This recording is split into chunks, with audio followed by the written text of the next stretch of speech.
Tahun 2000-an awal, ada dua orang yang mau neliti salah satu gereja Katolik di Jawa Tengah. Mereka berdua ini anak kuliahan gitu semester akhir, Bi. Nah, mereka ada tugas proposal buat neliti bangunan gitulah. Nah, mereka berdua ini mutusin buat neliti gereja ini.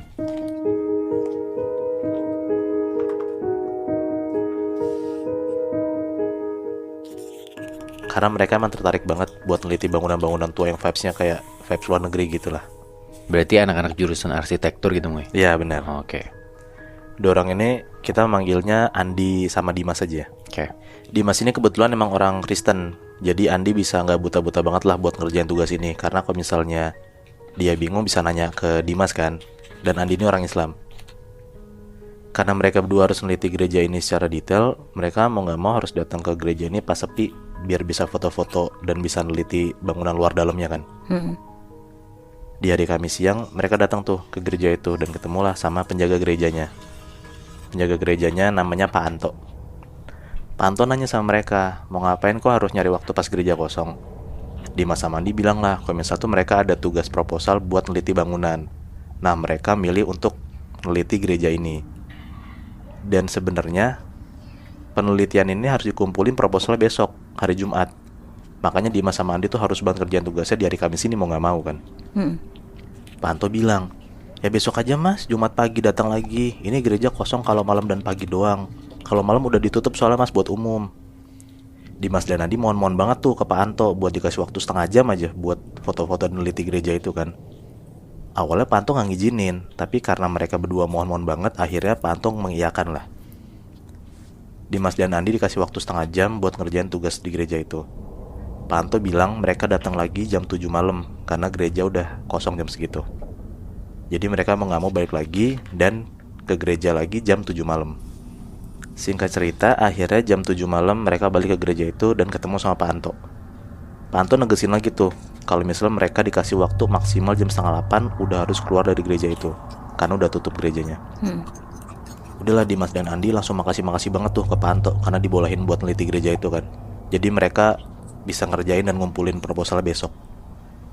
Pak Anto ngomong, saya tunggu di luar ya mas. Kalau kalian mau nanya-nanya atau butuh apa, panggil saya aja, nanti saya masuk ke dalam. Saya ada di depan pos sapam. Andi dan Dimas langsung tuh bagi-bagi tugas. Andi ke belakang gereja bagian dalam, kayak di belakang altarnya gitu, buat foto-foto dan nyatet di dalam gereja itu ada apa aja selain kayak kantor dan ruang serbaguna gitu. Nah, Dimas foto-foto bagian tempat ibadahnya, foto-fotoin altarnya, tempat duduknya, dan lain-lain lah. Pas Dimas udah sendirian, Dimas keliling tuh di bagian tempat ibadahnya. Dia foto-foto sambil nyatet ada apa aja di dalam gerejanya. Dan gaya bangunannya kayak apa ya, dicatetin lah, anak arsitektur gitu, biasa. Nah, pas Dimas udah selesai foto-foto, dia duduk di tempat duduk dalam gereja itu. Dia sambil nyatet, sambil liatin lah foto-fotonya. Pas dia lagi liatin fotonya, dia tuh salfok banget Nat, ngeliat ada kayak satu foto yang aneh gitu. Kan zaman itu tahun 2000-an kameranya masih rada buram gitu kan, kurang jernih kan. Iya. Jadi si Dimas ini harus ngezoom banget tuh dan reka-reka banget di foto itu tuh ada apa. Karena dia lihat di atas altarnya kayak ada bayangan putih tinggi gitu berdiri. Pas dia zoom lagi, ternyata bayangan putih itu kayak ada rambutnya. Dia langsung tuh takut dan manggilin Andi. Tapi Andi gak nyaut sama sekali, karena mungkin Andi di dalam ruangan ya gak denger kan.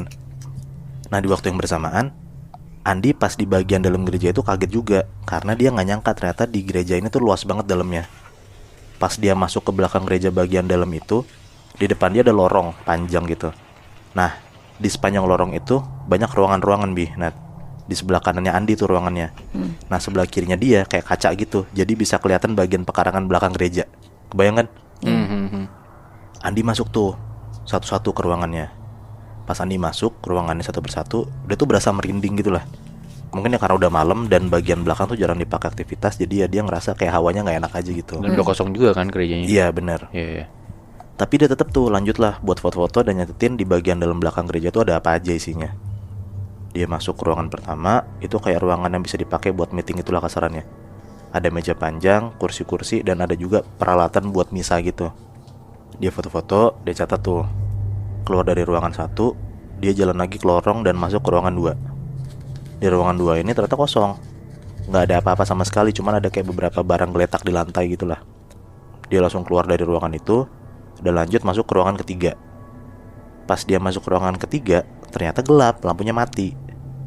Dia hidupin tuh lampunya. Ternyata di depan dia itu kayak ada beberapa rak gitu, Nat. Raknya itu isinya kayak banyak banget buku gitulah. Mungkin kayak perpustakaan kecil gitu, karena ada kayak buku-buku seputar agama Kristen, ada juga Alkitab gitu di raknya. Andi masuk tuh buat foto-foto dan nyatet ruangan itu isinya ada apa aja. Pas dia lagi lihat-lihat dan foto-foto, dia kepo sama buku-buku itu, karena kan dia orang Islam kan. Jadi kayak dia nggak tahu lah isi bukunya orang Kristen tuh apa aja. Makanya dibukain tuh, dibacain satu-satu, dia kepo.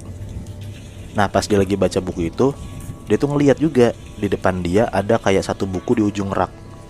Bukunya tuh warna hitam tapi ditalin warna merah. Dia taruh buku yang lagi dia baca, abis itu diambil tuh buku hitam yang ada talinya merah itu. Dia buka talinya dan baca bagian dalam buku itu. Dan ternyata dia sadar buku itu tuh adalah kayak diary gitulah. Dibaca-baca dan dia kaget banget lah, Nat. Dia nggak tahu ini buku diary itu siapa yang nulis, tapi dia jadi tahu di gereja ini dulu itu pernah ada kejadian apa.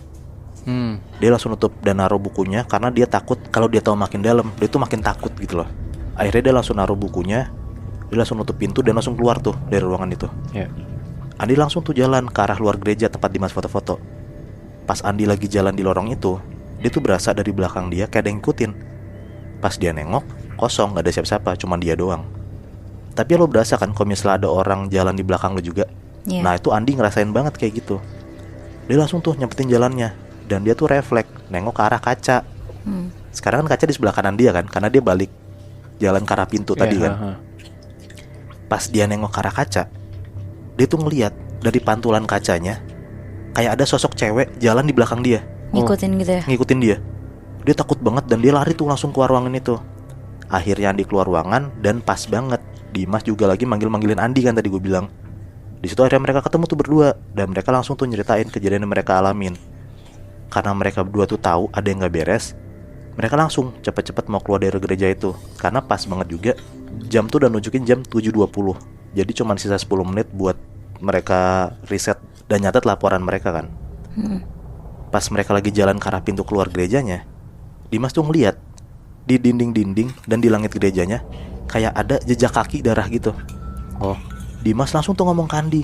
Dan ternyata Andi pun juga bisa ngeliat di dinding sampai ke atas langit-langit gerejanya kayak ada jejak kaki merah gitu, darah gitu. Jadi jejak kaki tapi di tembok dan ke arah langit gitu. Iya benar. Aneh banget. Mereka berdua tuh langsung tuh nyepetin jalannya buat keluar gereja. Dan pas banget mereka udah di depan pintu mau keluar gerejanya, mereka berdua denger Nat, di belakang mereka tuh kayak ada suara barang jatuh gitu, kayak rak gitu. Ya seketika mereka berdua langsung refleks dong nengok ke belakang. Dan pas mereka ngelihat ke belakang, mereka ngelihat kayak ada cewek pakai baju biarawati lagi gantung tepat di atas altar gereja itu. Dimas sama Andi langsung tuh lari kenceng banget keluar gereja karena mereka ketakutan banget. Dan mereka langsung lah bilang makasih ke Pak Anto. Langsung ditanya sama Pak Anto, kenapa mas gitu. Nah mereka berdua cuma jawab, nggak apa-apa, makasih Pak, kita udah beres. Akhirnya keluar tuh dari gereja itu mereka.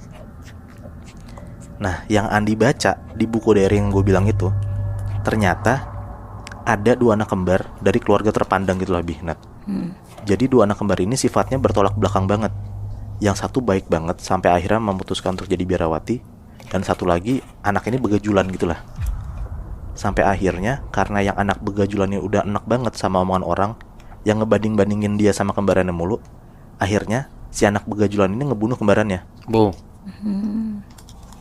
Ngebunuhnya itu ya di gereja itu kan. Habis dia bunuh, mayat itu digantung biar seolah-olah kembarannya itu tuh mati bunuh diri. Padahal ya dibunuh, bukan mati bunuh diri gitu. Tapi yang tadi gue bilang, Andi itu gak tahu siapa yang nulis, dan dia cuma baca sampai tulisan yang ngejabarin kalau ada anak kembar yang salah satunya mati dibunuh di gereja ini, dan kelihatannya kayak digantung seolah-olah kayak bunuh diri. Wow. Berarti yang tadi dari tadi ngikutin mereka tuh si biarawati yang anak kembar ini. Iya, gue yakin kayak gitu sih, karena dia ngeliat ada biarawati mati kayak bunuh diri digantung, dan mereka ngeliat kan kalau ada biarawati digantung kayak gitu. Gue penasaran banget sih itu siapa yang nulis sebenarnya. Gue juga penasaran banget, Bi. Berarti kalau misalkan mereka aja dihantuin, maksudnya nggak tahu apa-apa, gimana kembarannya itu ya, Moy? Apa mungkin ternyata yang nulis di buku itu emang kembaran yang ngebunuh, jadi kayak pengakuan dosa gitu gak sih? Iya bisa jadi. Oh iya. Bisa jadi.